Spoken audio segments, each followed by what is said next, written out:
Hello guys, and welcome back to part 2 of why I love the S-Class that everyone else seems to slate.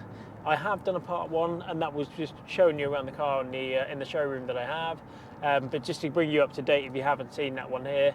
So this is my old 2003 S320 CDI. It's only done 118,000 miles. It has a huge wealth of options to the tune of £18,000 from new when it was built in the factory, of course.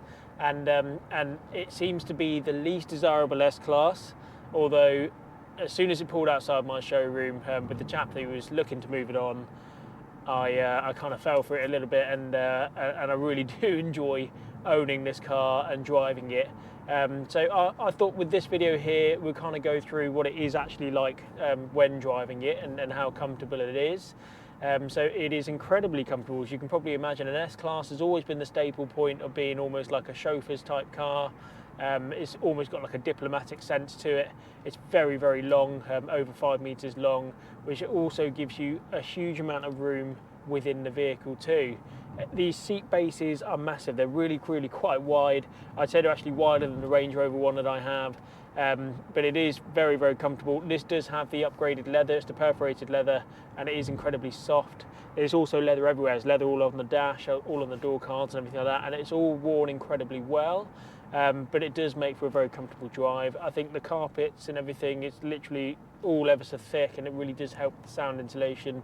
I can actually whisper when I've got people in the car, and I love that I can do that, because what that means is, of course, that it is incredibly quiet on a motorway run, and I really cannot wait to do more of the longer journeys in this car. All the creature comforts are where you would expect them to be as well. There's nothing too complicated. As much as it does have a huge wealth of options in today's standards, a lot of it comes as standard. You know, the heated seats, I get heated seats, but I also have the ventilated seats as well, which do work. That I use those in the summer too. And again, that just uses all the aircon systems and everything like that. I've got 3-stage memory seats on both front passenger and driver's seats. Plenty of electrical options as well, including headrest too, which is quite a cool thing to have. The suede is always really quite popular, or very much a favourite of mine. Also got suede on the sun visor too. The sunroof's nice to have and lets a very nice light into the cabin area. I mean, I've previously mentioned it is my favourite colour combination to have the black on the outside and a nice light interior on the inside. It makes it really quite bright and but still looks really cool on the outside, although black this time of year doesn't stay clean for very long. But that's with any car, that's not just an old S-Class. It's not a reason for you guys to hate it, that's for sure. I'm averaging 31.1 miles to the gallon as I do my drive today through these country lanes, which by today's standards isn't amazing, but we do, as I say, have to bear in mind that this is a huge and comfortable old luxurious car. A lot of people will say to me that I've got the wrong engine for an old S-Class. I should have the 5-litre V8 or even the 6-litre V12, which are phenomenal engines. I can't take it away from them. They sound fantastic, but they average a terrible MPG, and they're quite a needy type engine in the sense that you can kind of just leave them sat in the corner of a workshop and they'll still find something to go wrong. But this 320D, I've had it for just over a year, and it seems to be relatively stress-free. I mean, it's only 204 brakes, so I'm not going to break any kind of records anytime soon, but it seems to have enough grunt to do what I want it to do. You know, if I put my foot down, it's a really long gear, because it is only the 5-speed box in this one, which at the time was obviously top of the range of what you could get in terms of an automatic. There are literally gearboxes these days that have 10 gears, so that's double what this one here is. So you do notice the difference when you jump out of a nice new car into this, but it's not like an unpleasant difference. You kind of give it its due. It is what it is with an old S-Class. The 5-speed tends to work relatively well.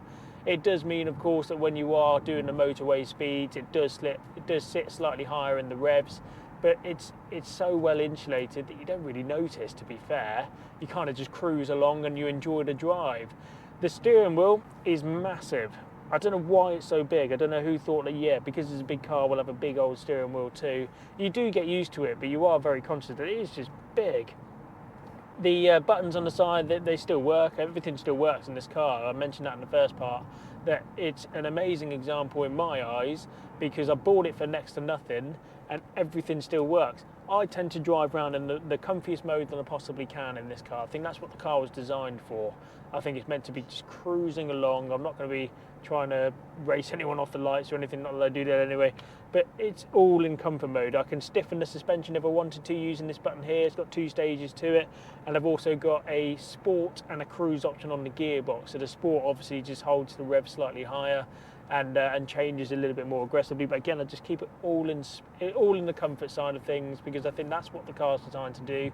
And I've had people in the back and they have no idea what the value of cars is, some of my friends, but they go, Christ, this is a cool car.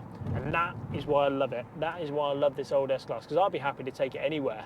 There's a lot of people that have these lovely precious cars that sit in air bubbles and stuff like that, and please don't get me wrong, I don't think this old S-Class should be, because it's not the favourite of everyone, but in my eyes I think it's a brilliant car for me. I think it's something that I drive, I feel a bit special driving it, and it kind of, I have this connection with the car, and that sounds strange to say, but I'm sure a lot of car enthusiasts feel the same way with just certain particular cars that they just feel a connection to. When this pulled up outside my showroom, as I mentioned, I just thought, yeah, that's a really cool car. I'm not going to buy it for stock. It's not my type of profile, but if I am going to buy it, it's going to be for me, and I really hope to do more of the road trips, as I mentioned. So yeah, it's a definite favourite for me, and I can see why an old S-Class, what I can't understand is why they are so cheap. I think you get a huge amount of car for very little money. It's not the most economical. It is a bit wallowy to drive when you have it in the comfort modes and everything. You can go around corners, you can feel it's almost a little bit boat-like, but that's what it is. That's why it's cool to me. That's why I think, like, you know, I'm not driving it to be fast. I'm not driving it to get there in a hurry. I'm driving it because it's an old S-Class and I want to give it its due. It's an incredibly comfortable car.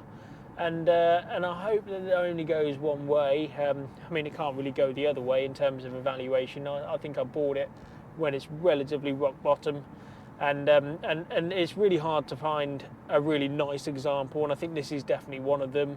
It definitely makes the difference being on these AMG 18-inch alloy wheels and having those Michelin Pilot Sport tyres. I think makes a wealth of difference when it comes to the drive of it, because it does hold its own on the road. As I say, it's not going to be a sports car.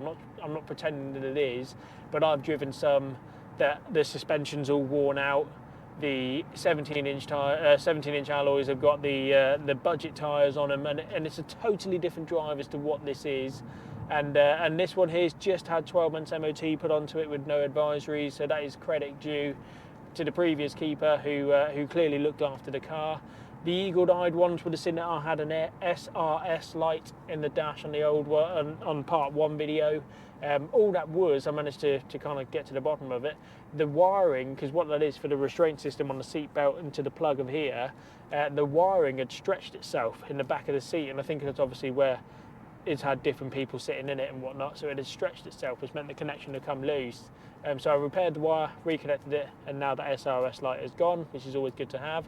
The only thing I will say is, because I haven't driven it much, when I do drive it, typical of an old dirty diesel, I suppose, is that it's a bit smoky on startup, and it doesn't like to be sat. They do actually have a DPF on these models. It's one of the very first DPFs to have.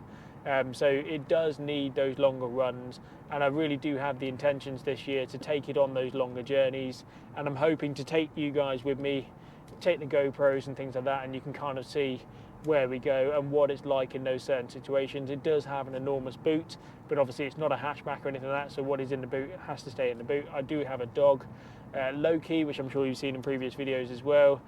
He'll chill on the back seat, so obviously put the protector on it and everything like that, but he's very good in cars, so I'm really fortunate for that. So yeah, really hoping to kind of catch you again, and you can join me in my old S-Class, of which I actually have my own sunglasses for. They're these sunglasses here. They stay in the car, and I think it's a bit of just a cool diplomatic type car, and I understand that it's not everyone's cup of tea. I just don't understand why you really don't like it that much. I think it's really quite cool. I can see the Merc badge on the front of the bonnet, and I can just relax as I drive it. It's one of those cool cars, and I love to own. So yeah, I really hope you enjoyed the video, and I really hope that you enjoy watching me as I go on my little sequel of trips and whatnot, and I'll catch you for the next one. Thank you.